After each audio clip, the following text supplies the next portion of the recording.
number one. Always number one. DCGB 729 kHz. Enot sa Bareta, Enot sa Gabos. Ang DCGB, aktibong miyembro iyan kan kapisanan ng mga broadcasters ng Pilipinas ang KBP, Philippine Standard Time, hali sa Pag-asa, alas 5:02 nin hapon. Alas 5 ng hapon, oras na para aramon ang mga maiinit na bareta kanaldaw na maruluan sa agas sa mga periodiko, radyo asin telebisyon, erot na madadangog ngunyan sa DZGB. Bareta alas 5, mga bareta ngunyan para sa aga, erot na tinipon sa DZGB Newsbase. DZGB, Bareta alas 5, kaiba ang field reports kan Mega Force Patrol, halin sa iba-ibang parte kanalbay, asin kabikolan. Ngunyan, uya ang sa idong tagapagbareta.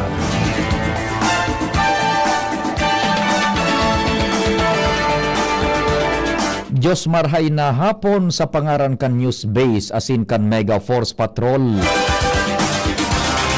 Ako pan sa indong magiging tagapaghatod bareta, si Pio Fernandez. Enot sa detalyes kan bareta sa lado lokal. Nasa linya si Angel Mustasa. Angel, good afternoon. Please go ahead. Nagpatanid ang Department of Social Wealth and Development People sa publiko na daisinda konektado as hindi basta-basta magsupod sa website na work.b as ang impormasyon na ipagpapaluwas diyan bako ulihitimo asin bako verifikado. Sa abiso na ipalawas na ahensya ang mga post na nasabing manungod sa sabing adiganong fake out, particular na ang manungod sa educational assistance sa ipagtatao ka na ahensya, particular na ining educational assistance, alaram ka na assistance to individuals in crisis situation o AICS, ang wara ning katotohanan. Dugang palitin na ang mga post na nasabing website, manungod sa ligado nga direct cash out, pwedeng kukaon na sa tabang pinansyal, gamit ang bank transfer as in mobile wallet disbursement, as in inian bako totoo. May gutman na lininaw ka ng hensya na ang pagkataon ng tabang sa rarom ka nasabing na programa na may pigaagihan na magakanigong proseso asin legitimong mga empleyado ka ng hensya ang dapat na magproseso ka ini sa indang mga opisina. Mga dagdag na bareta, Angel Mustasa, DCGB News. Ang baretang ini hatod sa Indukan. Plemex. Pag may ubo-ohi ka, Plemex agad. Basta lagundi, Plemex.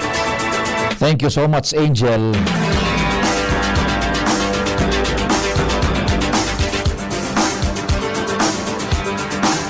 Ngunyan sa detalyes man kan bareta sa lado nasyonal, pinanginutan ni Presidente Ferdinand Marcos Jr. ang manlain-lain na aktibidades ngunyan aldaw sa Marawi City.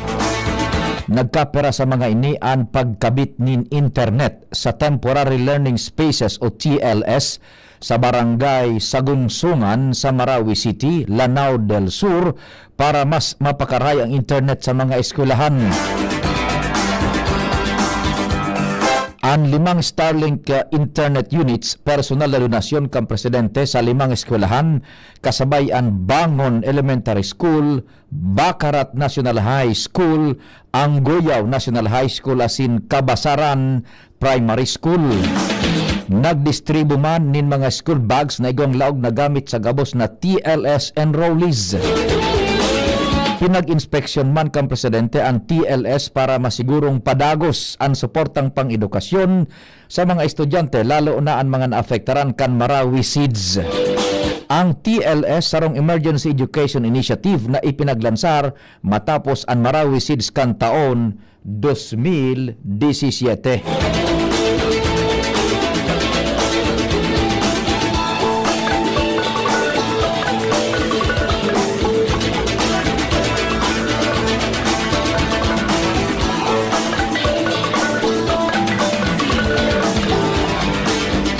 Balikan tan detalyes kan mga bareta sa lado lokal. Nasa linya si kumpadreng Al Armario. Pading Al, Diyos maray na hapon. Please go ahead na.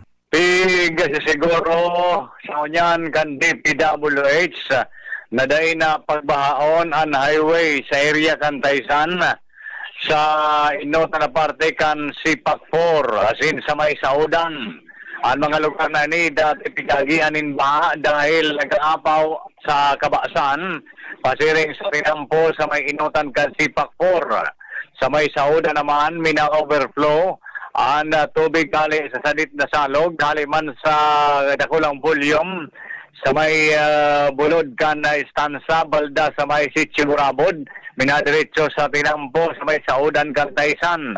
Alaga din ningon yan, tinutukan na kan DPWH, pinadarakula ang mga line kanal, asin salog, may riprapa. Kaya bagay na apresyado man ini kan mga obserbador. Alarmario, DCGB. Thank you so much, kumpadring Al.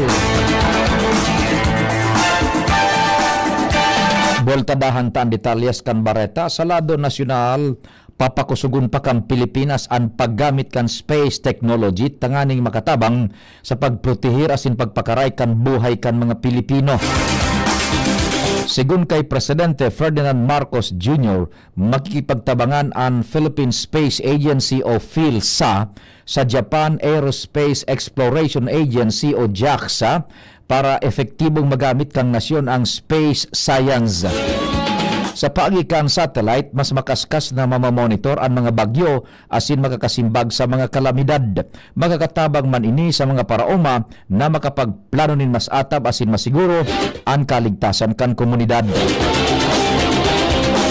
Ang JAXA haloy ng katuwang kan Pilipinas sa space science, technology asin application program sa pagikan Department of Science and Technology. Mientras tanto, posibleng maging mitsa nin panibagong Gera Mundial 3 ang ginibong pambobomba kan administrasyon ni Trump sa mga pasilidad nuklear kan Iran, segon kay Senator-elect Panfilo Ping Lacson. Kasunod kainin naglalaom ang opisyal na preparado na ang mga programa kan mga ahensas kan gobyerno nasyonal na matabang sa sobra sa 2 milyones na Pilipino nagtatrabaho sa Medio Oriente na posibleng maipit digdi. Maggiramduman na ipinahayag ni US President Donald Trump na binumba kan US ang tulong nuclear site sa Iran kasabay ang Fordow, Natanz asin Isfahan. Sigun kay Trump, dapat na nagtugot ng Iran na tapuson ang giyera kaini sa Israel. Mientras na tinawan doon man ni Lacson na naglalaom siyang may mga workable evacuation asin contingency plans ang ahensyas para sa pinaglalauman ng mga Pilipinong mauli sa nasyon in kaso maglala ang sitwasyon sa nasabing lugar.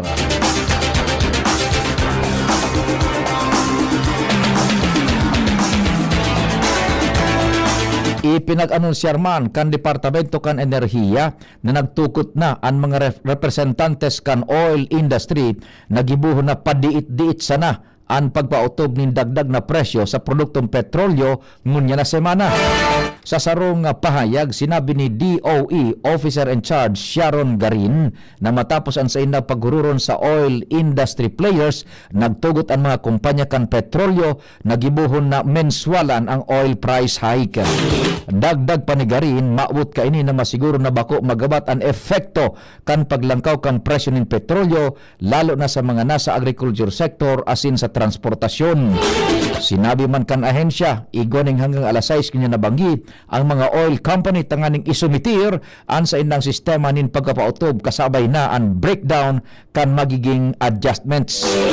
Hinagad pa ni Garin sa mga kumpanya di petrolyo na dagdagan ang mga gasolinahan na nag-offer ning fuel discounts para sa mga transport sector. Sangon yan, nasa 55.90 centimos ang presyo kan kada litro kan gasolina, 53 pesos man punto 30 centimos kada litro kan crudo, mantang 70 pesos punto 22 centimos ang kada litro kan kerosina. Mientras tanto, sa giraray na tinaawaning linaw kan Land Transportation Franchising and Regulatory Board o LTFRB na aldaw na daay manin mangyayaring aumento sa plete para sa mga public utility vehicles. Sigun kay LTFRB spokesperson Ariel Inton, nakatutok mo na ang ahensya sa fuel subsidy. Bago pang pahayag ni Inton, magirumduman na nag-abiso naman ang ahensya na anuman na pagsasaayo sa plete, mantinidong pendyente, mantang pigahalat ang resulta kan padago sa pag-adal kang National Economic and Development Authority.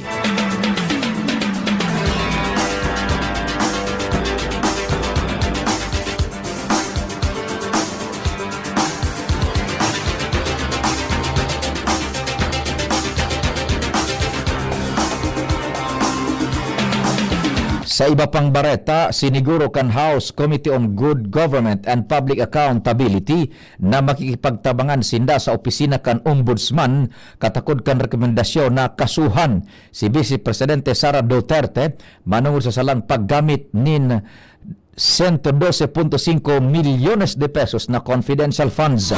Sigun kay Committee Chairman, Manila 3rd District Representative Joel Chua, na saro man sa House Prosecutor sarong welcome development and action kan Ombudsman. Mientras na aminado si Representative Joel Chua na nasurpresa sinda sa sobrang kaskas kan paghiro kan Ombudsman na tulos na nagsugo kay VP Sara asin iba pang inveltong personalidad na magsumitir kan sa indang paliwanagan. Sigun kay Representative Joel Chua, Hunyo 16 sinda nagsumitir sa Ombudsman kan committee report na may rekomendasyon na kasuhan ng plunder, technical malversation asin iba pa na magkakanigong kaso kontra kay VP Sara asin nakigig sinda dahil tulong aldaw sana o Hunyo 19 nagpaluwas tulos unining orden kay VP Sara para simbagon ang nasabi ng akusasyones.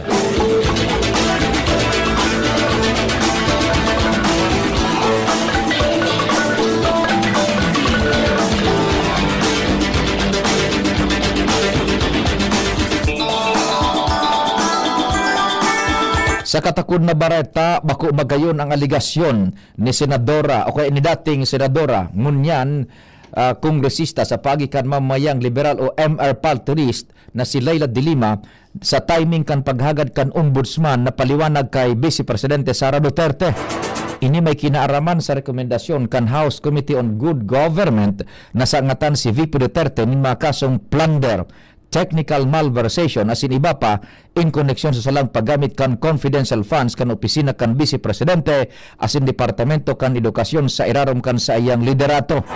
Sa pagtubod ni De Lima, parte kan estratehiya na posibleng maaksyonan tulos kan Ombudsman sa pagi ni Samuel Martires ani pinagsumitir na counter affidavit kan Vice Presidente kay Martires tanganing ibasura ang mga kasong ipigrekomendar na isaangat na makakaafektar sa paghampang kan impeachment case.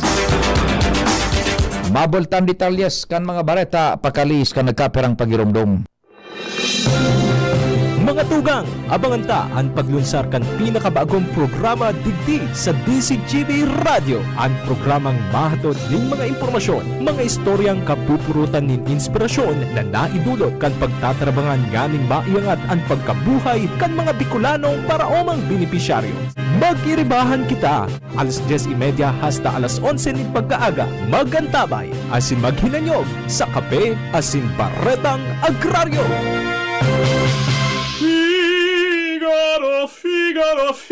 Birit na sana kaso parang may gumagasgas. Ganyan ang ubong may plemang mahirap ilabas. Mag-Plemex Forte Syrup. Gawa sa natural na lagundi. Tinutunaw ang plema. Pinipigil ang ubo. Ramdam ang hagod ng ginhawa. Sing your heart out. Basta lagundi, Plemex. Mabibili ang Plemex Forte Syrup 60ml at 120ml sa mga pangunahing butikan nationwide. Vitex Nagundo L is a generic name of Plemex Forte. If symptoms persist, consult your doctor.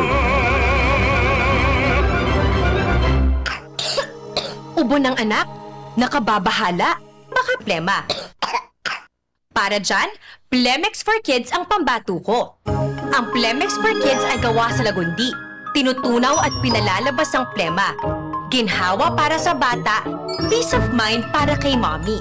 Camille Prats Yambao po, nagfi-flex for Plemex. Pambatang lagundi, Plemex! Vitex Nagundo L is the generic name of Plemex for kids. If symptoms persist, consult your doctor. Mommies, agapan agad ang ubo at plemang nakabara. Pambatang lagundi, Plemex! Attention! Attention! Mga paraantabay, may marhay na bareta! Ang DZGB nasa cellphone na! Yes po! Madadangog na ang DZGB sa saindong mga cellphone. Sa katuyuhan na mas lalo kamong mapagsilbihan asin dagdag na konbinyensya sa Saindo Gabos, ang DZGB pwede nang ma-access sa paagi kan sa indong cellphone. I-download lang sa saindong mga Android phone ang DZGB app sa paagi kan Google Play Store asin Apple App Store asin nanapo ng DZGB Live. I-install sa saindong gadget asin malinig nindong madadangog ang DZGB. Libre po ini. DZGB. Number 1 na, may Facebook Live pa. Ngunyan, may DZGB Live app na. O, ano pang pigahalat nindong mga paraan tabay? Download na!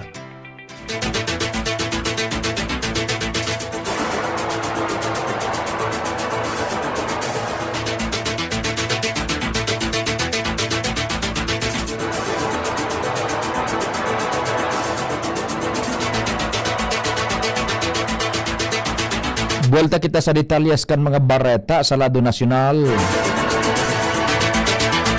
Nagpahayag ng pakikisumaro si Vice Presidente asin suporta si Vice Presidente Sara Duterte sa mga miyembros kan LGBTQ+, katakod kan pagselebrar kan Pride Month ngunya na bulan. Tinaawan doon ni Duterte ang importanteng papel kan mga Pinoy LGBTQ+ sa komunidad asin pinagbidbid man kaini ang isog kan mga ini apesar kan mga problemang sa indang pigkakampang. Dagdag pa kan opisyal na nasasabutan yaman ang mga agyat kan mga membros kan nasabi ng sektor arog kan diskriminasyon sa trabaho, bako patas na akses sa serbisyong pangsalud, silensyo pagkipaglaban sa mental health. Kasunod kay ni pinag-inkaminar ni Duterte ang mga Pilipino na ipaglaban ang derechos asin pag-ako sa lambang saro. Naglatag ng petisyon sa Korte Suprema ang Partido Demokratiko Pilipino Lakas ng Bayan o PDP Laban para hagado na suguon ang Commission on Elections o COMELEC na magkaigoning manual recount para sa mga boto sa pagkasenador kanakaaging 2025 midterm elections. Basado sa supplemental petition for mandamus na ipinaglatag ninda abogado Israelito Torion asin abogado Jimmy Bundok, dakul na irregularidad ang nangyari kan eleksyon dahil daining ginibong manual counting sa mga presinto. Piglinaw ni Bundok na bako katuyuhan kan petisyon na sinda makatukaw sa pwesto kundi para masigurong nasunod ang ley. Kasabay sa reklamo sa petisyon ang 17 milyones na overvotes nawawarang 6 na milyon na balota asin iba pa.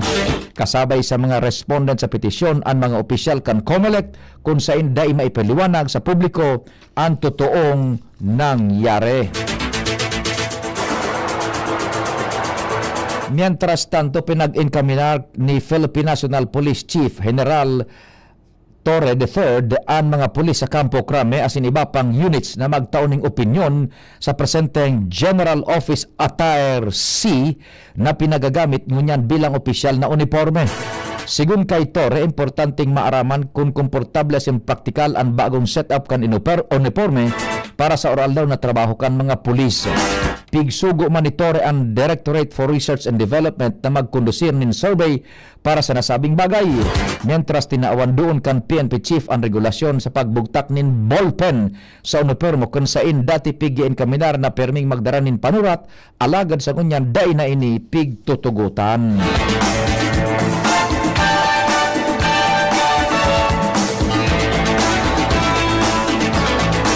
Sa iba pang bareta, pinagkonfirmar kan Department of Budget and Management na aprobado na ni Presidente Ferdinand Marcos Jr. ang pag-akseptar ni nasa 20,000 na paratokdo ngunya na taon.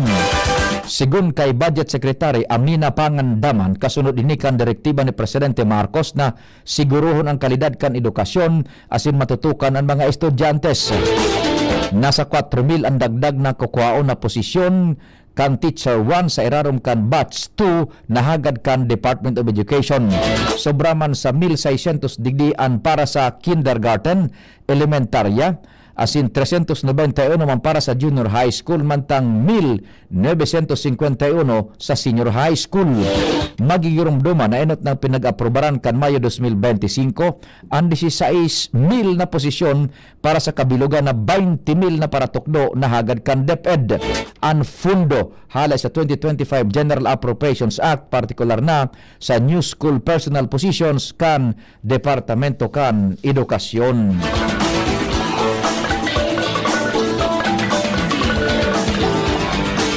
Mientras tanto, pinagkonfirmar kan Philippine Army 6th Infantry Kampilan Division na duwang miyembros kan Daula Islamia Hasan Group ang nairido sa enkwentro kan militar sa barangay Libutan, Mama Sapano, Maguindanao del Sur kan nakaaging aldaw ang direktibang katakod sa brutal na panggagadan sa tulong goat traders sa Batangas na nako ang nakalubong sa sarong rubber plantation sa barangay Nabundas, Sheriff Saidona Mustafa kan Mayo 30 ang tulong goat traders.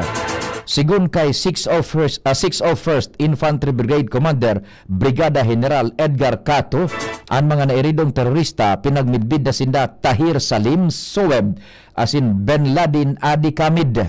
Arestado man na buhay ang duwa pa kaining kairiba na sinda Junjun Kayogen, Liosen Asin Rasul Mendoza Kariman.